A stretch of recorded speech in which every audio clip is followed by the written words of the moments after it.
caused by a massive Ukrainian operation that took a year and a half to plan against air bases deep inside Russia. One Russian military blogger calling it Russia's Pearl Harbor. And the Ukrainian government says that the drone attacks damaged more than a third of Russia's strategic bombers.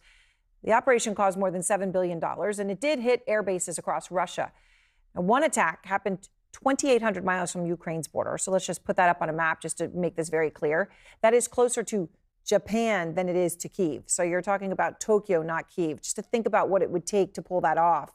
Well, what did it take? The Ukrainian President Zelensky says 117 drones were used and that these drones were covertly smuggled into Russia inside mobile homes that were transported on trucks and then placed near the air bases. A Trump administration official tells CNN, and this is really crucial, the United States was not given a heads up about the operation. That is stunning in and of itself.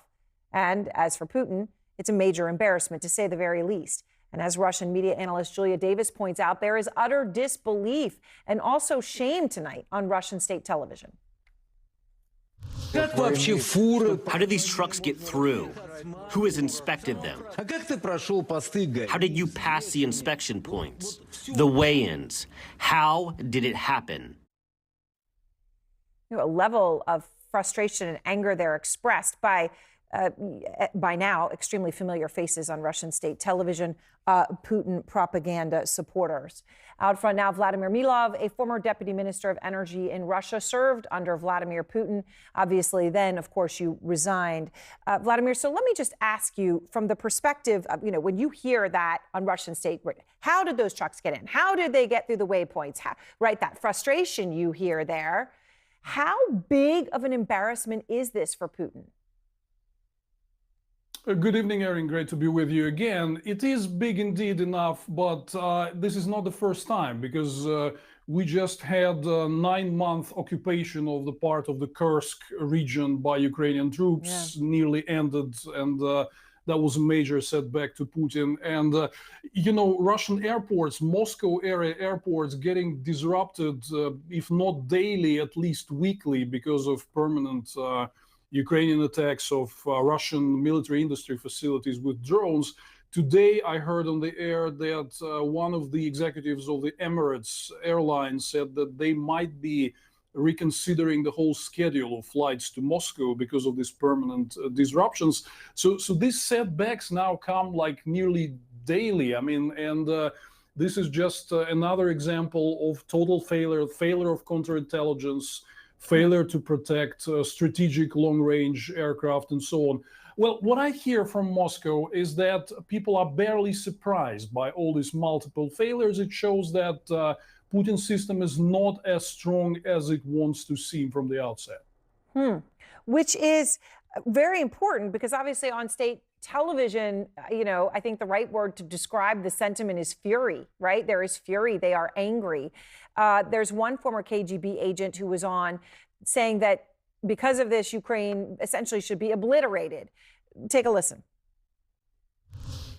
It can be compensated only with them being preventively knocked out, down to nothing. There is no other way. So what do you think Putin does here? Well, fury is the right word, but what I don't hear in all these comments is surprise. People are really not surprised, because everybody is more or less aware that Putin's system is in a lot of ways dysfunctional. Clearly, Putin would retaliate again with these barbaric bombardments of Ukrainian peaceful cities, as we saw in the past years, months, and weeks. There is no other way to go, because Russia does not have the capacity to, like, say, launch a massive military offensive. They don't have enough personnel for it. So he'll probably resort to barbaric bombardments yet again. I mean, there are other options, like people talk about potential use of nuclear weapons and so on. I don't think that this is on the table. But again, Putin had shown many times that he's resorting to barbarity and revenge after Ukrainians really do something sensitive to his military. So now to what the Russian military blogger said when he called it Russia's Pearl Harbor. Now, obviously, Pearl Harbor was an unprovoked attack on the United States. This is obviously Ukraine trying to take out the bombers that are bombing Ukraine on a regular basis. So in that sense, it's different. But you're talking about the scale of what happened when he refers to Pearl Harbor, presumably. And Zelensky says that operatives planned this, that the planning happened directly next to an office of Russia's intelligence services, right? So they did it right next door and nobody picked up on it. And they worked on it for over a year. So to the point you made about, Russia, Putin's status inside Russia, does this weaken him domestically? Not immediately, but, step by step, brick by brick, because, again, when you have so many failures on all fronts, begin with economy or so much promised import substitution, we will soon have no planes to fly on because the Boeings and Airbuses are getting worn out and there is no maintenance because of the sanctions and so on. So all of these things will come together at one point. Probably there will be no immediate consequences after setbacks like this. Yeah. But then again, you see the reaction. People are asking questions, how come? How this is all possible? We thought that we're like this mighty superpower, which at the end of the day have all their strategic bombers unprotected. Is that the superpower we imagined? So sooner or later, I remember, my childhood years in the 80s, when all these questions about the inefficiency of the Soviet government came together at one point, and this became louder and louder in the end. For Glasnost. Vladimir Milov, thank you very much. I appreciate your time. As always, it is good to see you. I know it's late where you are.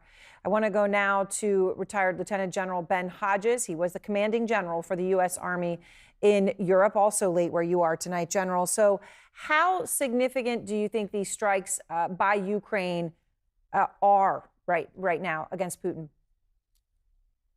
Well, of course, the most significant thing immediately is a reduction in Russia's ability to kill innocent Ukrainian citizens. These bombers were how Russia was launching cruise missiles against Ukrainian cities. So immediate reduction in that capability. But then I like how Vladimir just described, the psychological impact on Russia as people begin to realize that they are not invulnerable, and this will put pressure on the Putin regime.